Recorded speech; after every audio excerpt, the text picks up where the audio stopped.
si Marcos, Commander-in-Chief, sundalo, hindi lamang siya dishonorably discharged, siya ay inaus. I will allow the burial of Marcos sa libingan ng bayani. Huwag pong pumayag sa ganyang kabaliwan. Ang batas nagsabi sino ang pwedeng ilibing doon sa libingan. Presidents and soldiers. Huwag na muna yung iba. Marcos was a president. As a matter of fact, I voted for him during the first term. My father was with him. He was a cabinet member. So I voted for him.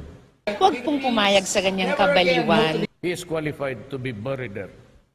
Ang ayaw ng ibang Pilipino, fine. Wala akong mag-demonstrate kayo, go ahead. I will not. You can use the streets 1 month. I will tell the mayor, give him permanent permit. Wala nang, ayusin lang ninyo ang traffic. All that I would need really is people na gusto ninyo mag-demonstrate, go ahead. How many days? I'll give you a month. Bigyan mo lang kunti ang mga tao because your right to air your grievance, mag-demonstrate ka mo is a constitutional right. But that right is also subject to the rights of others, not of your liking or sharing your belief. So, demonstrate. Walang problema. Huwag kayong matakot. Sabihin ko sa pulis, hayaan mo. Huwag pong pumayag sa ganyang kabaliwan.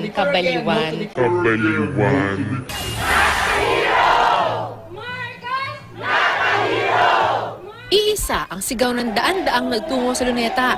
Hindi raw bayani si dating Pangulong Ferdinand Marcos. Hiling nila kay Pangulong Duterte, iurong ang planong pagpapalibing sa diktador sa libingan ng mga bayani. Pakinggan po itong tinig ng mga mamamayan, tinig ng ating kasaysayan. Huwag pong pumayag sa ganyang kabaliwan na ilibing ang isang taong di karapat-dapat tawaging bayani sa isang lugar na solong para sa mga bayani lamang. Nangangalap na ng mga lagda para maisumite ang petisyon sa Korte Suprema na haharang sa libing ni Marcos. Handa raw itong suportahan ng ilang mambabatas. Kabilang din sa nakiisa sa pagtitipon kanina si dating Secretary Marojas na lumagda sa petition paper. Para naman kay dating Pangulong Fidel V. Ramos, dapat magpasa ng resolusyon ng Kongreso kaugnay ng paghihimlay kay Marcos sa libingan ng mga bayani. Ang Kongreso raw kasi ang kinatawa ng mga tao, kaya sila ang dapat magdesisyon. Pero nasa Pangulo pa rin ang pasya kung ano ang gagawin sa ipapasang resolusyon ng Kongreso. Ayon naman sa Malacanang, hindi nagbabago ang desisyon ng Pangulo. Gayunman, hahayaan daw ng Pangulo ang anumang uri ng protesta at hindi ito magiging sagabal sa kanyang pamamahala. Well, you see, I will have to spend again so many billions. Because it would be like an electoral process, you get the sentiment of the Filipino. I don't think that I'm ready to spend billions again for just in the matter of a burial of a president. The law says that it does not even mention mga heroes. It simply says that if you are a soldier, and in another section of the law there is that the presidents. So that's the law. Alam mo kasi kung ginusto nila, and they were already in power at the time, itong mga yelo, dapat nagpasa sila ng batas na hindi pwedeng ilibing si Marcos when the guy was already in Guam in exile. They should have passed a law prohibiting Marcos, if ever he comes home dead, to be buried in the libingan ng mga bayani. That's a generic title because not everybody there is a hero. Yung iba nag-retire for the years that he has rendered service to his country, yan, ililibing yan. But it does not mean that he is really a hero in the sense of the true sense of the word. Hindi naman lahat yan na Medal of Valor. There are a few Medal of Valor awardees there, if you talk of heroes. But since the law says a soldier or a president can be buried in the libingan ng mga bayani. Nobody is questioning about his hero. I am not dwelling on his exploits. Kasi sabi nila, wala daw sa records sa congressional, I don't know where that office is. But since when tayo dependent on the records of another country to choose our who will be buried here? Kasi sabi, wala bang doon sa record na nanalo siya ng mga medal ito? And so, why? Just because of that, your name does not appear in the United States? You mean to say that I will follow the United States and what the law says here? Ang sa United States, wala daw siyang recorded doon ng mga medalya. Correct. I will admit that. I will assume it to be true. Diba, bakit ako, why should I be dependent on the records of the United States? I am not a state of the United States. Guam and Hawaii are, but not me. Ang Pilipinas says, you need only to be a president and a soldier. Nobody is debating about heroes here. Assuming it to be true na wala siyang medalya or not validated by an American record, does not mean that he is not qualified to be buried there. So what's the objection? I would like to say that forget about the medals.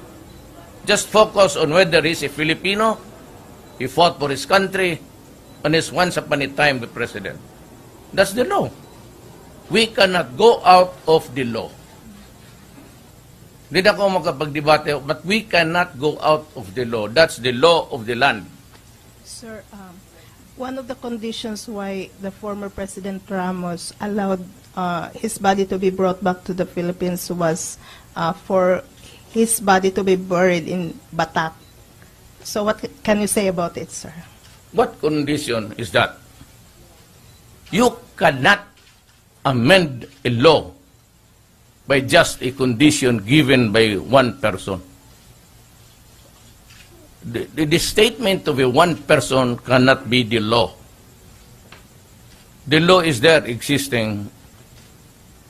You can read it 1,000 times and you would still arrive at the conclusion that he is qualified. Even if he is not a hero, he was a soldier. He did not receive the medals, correct. But that is the record of another country. Then why would I, in making a decision, refer to the records of another country? We have long ceased to be the vassal state of the United States. Tapos na yan. It's history. I am dealing now. Pag-plebiscite ka, 99% ng all of the Ilocano race dito sa ating Pilipinas have this sentiment in our hearts. Nasasaktan sila.